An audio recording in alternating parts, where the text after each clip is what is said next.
Good evening and welcome back once again. This is Imuna Yisrael, Solonomics 101, LEV Project review of the Underground. We're going strong. I believe this is the 9th episode. We're looking as more than entertainment, more than just to get sucked in emotionally, but try to analyze what it is that we're seeing and how the long-reaching effects are still even in today's world. This episode started off with them still running. The younger guy, he died. Noah is shot. And these two, Rosalie and Cato, they're trying to find their way to get some medicine before they keep going on for Noah because he's injured. I think in this scene, he's beginning to, he always called her house girl, but Cato, the slave who she says in a little bit, she thinks that they, meaning the European white slave masters, beat all of the love and trust out of him because he has no friends. You know, everybody is his enemy and he's in it to get whatever he wants. This is the crab in the barrel mentality that people often speak about. You pull down anyone and everybody to get to where it is that you're going. There's no loyalty.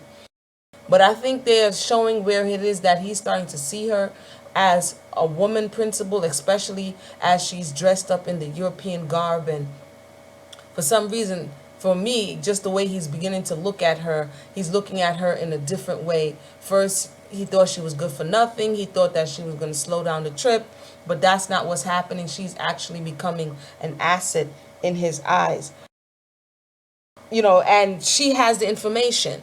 When they were over there at the underground station with these Europeans who put their life on the line. This is the part where the slave catchers. And by the way, this, come on, man, it's like they acting like the slave catchers are like Inspector Gadget. That's just a side note. I mean, like, dude be like, ooh, what's this speck of dust right here? I smell a slave. I'd be like, man, come on, that's a bit much. But anyway, the underground, that station in the underground, the slave catchers didn't give up the information, so he lost his life.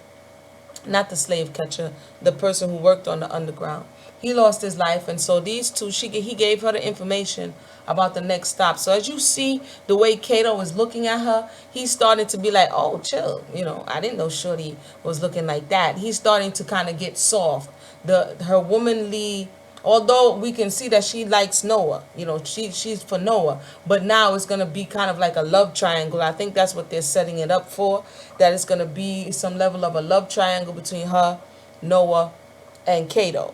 And for right now, Cato is getting sweet on Rosalie, and Noah is over there jacked up. I believe he got shot in the whole explosion and things of that nature. So again, it's just very, very, you know, interesting as we're looking at the whole thing unfold, how it is that the closer you are to European culture is the more believable you are. So they figured if they dressed in these clothes, then they could pretend free. And so this is why they broke into the general store and put these clothes on, because they need to go to the doctor's house to get the medication. But the whole thought, you have to look at the psychology of it. And this is why oftentimes when you see our people, so-called black people, when you get some kind of status, you begin to change your dress because you want to look like the European. You want to be convincing the public around you that, hey, I have money, I am closer, or as Rosalie put it later on the edge of the white folks' world. I thought that was interesting when she said that, because he was wondering, Cato was like, well, how you know all this stuff? Later on, she plays the piano, and he's kind of shocked, you know, because, again, she would have been the playmate for these young Europeans. So she learned a lot of things, and a lot of the house slaves learned a lot of things because they come into this close proximity. One time someone asked, or they got upset because of the term talking white, and they didn't understand the implications of that. But this is a great example of the implications of talking and acting white, because on a normal day, this wasn't your culture.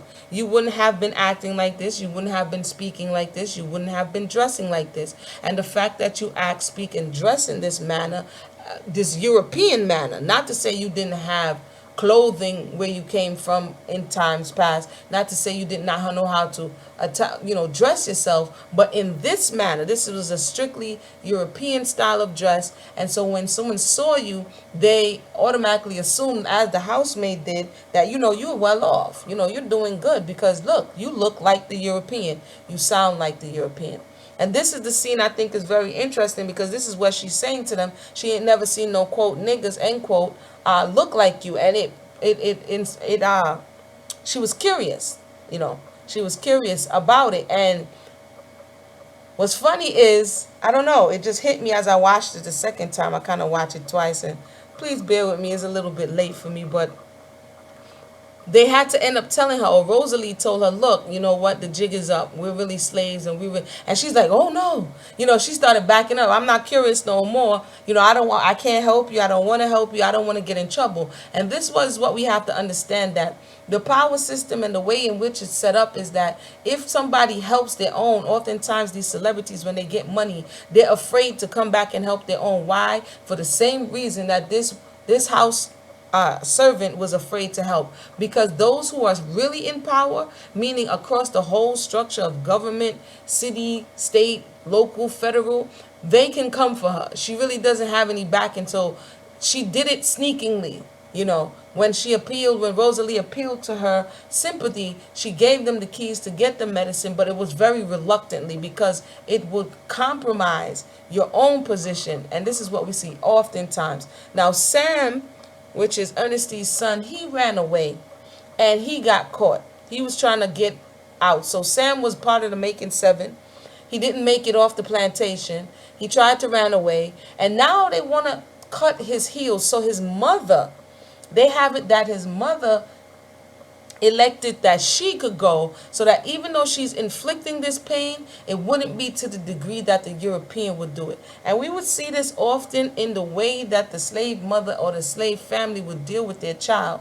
They would be harsh and they would be rough, and because they would rather do it instead of the European doing it, which they know had no love and no sympathy. So how hard of a I don't even know how hard of a thought is that to conceive, to say, you know what, I know this is going to hurt you, but I would rather hurt you than someone else. And we still do that to this day. Again, the epigenetics of slavery runs deep.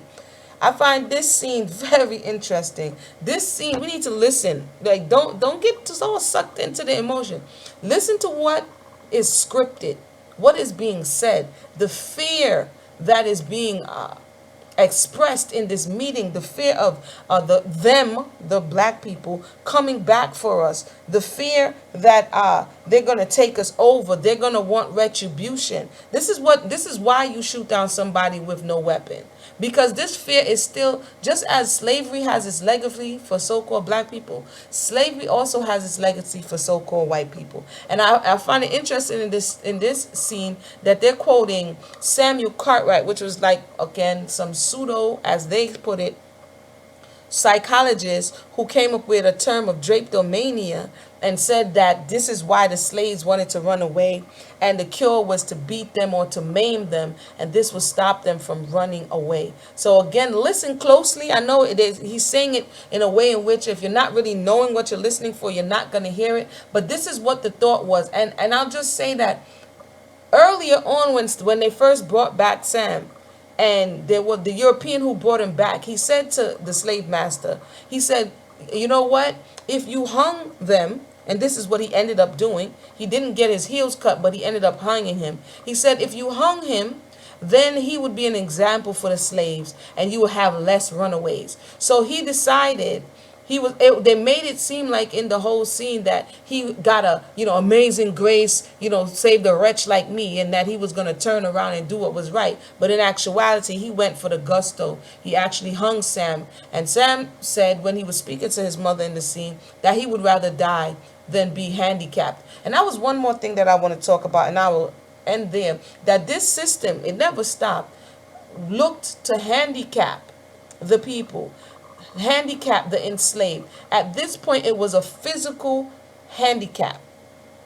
Now it is still an emotional handicap, a mental handicap, all at the same time pretending that I'm not doing anything. That it's all in your imagination. It's because you may be lazy, and it's because you don't want to work, or whatever the reasons are. Racism really doesn't exist. This is a figment of your imagination. So it changed from a physical warfare into a psychological warfare. But until we, the people, go in on both sides, go in and just become honest. This show is very brutally honest in the sides and the way slavery was on both sides, the conversations, the concerns that people had. And one more thing I found very interesting, I keep saying interesting, but as we were reading the LEV Project, right, and we were reading 30 Years a Slave, which we almost finished this book here by Lewis Hughes, the Making Seven, and I said this before, sounds strangely familiar to